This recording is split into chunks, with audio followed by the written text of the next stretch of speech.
আপনারা এই মুহূর্তে যে ভিডিওটি দেখতে পাচ্ছেন এটি একজন আওয়ামী লীগের যে নেতা আছে সেই নেতাকে ধরতে গিয়ে এই ভিডিওটা করা হয়েছে, যেটি ইলিয়াস হোসাইন তার ভিডিওতে আপলোড করেছে। সেটা আমি আপনাদেরকে একটু দেখাচ্ছি। আপনারা একটু খেয়াল করেন যে এই যে বাড়িটা আছে এই বাড়িটার ভিতরে লুকিয়ে আছে কিন্তু আওয়ামী লীগের একজন উপকমিটির সদস্য আলী হাসান শিশির নামে। সো সমন্বয়ক এবং বিএনপির কিছু নেতারা তারা সেখানে যান এবং তাকে গ্রেপ্তার করার জন্য চেষ্টা করেন। সো তারা চেষ্টা করছিল যে তাকে কিভাবে ধরা যায়। বিল্ডিংটা যেহেতু অনেক বড়, অনেক ফ্লোর আছে, সুতরাং তারা চেষ্টা করলেন বিভিন্ন ফুটেজ চেক করে তাদেরকে ধরার জন্য।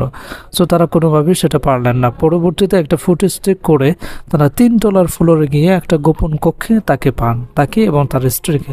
তখন তার সাথে যে তার স্ত্রী ছিল সে একটা সিন ক্রিয়েট করে একটা সিম্প্যাথি ক্রিয়েট করতে চায় এবং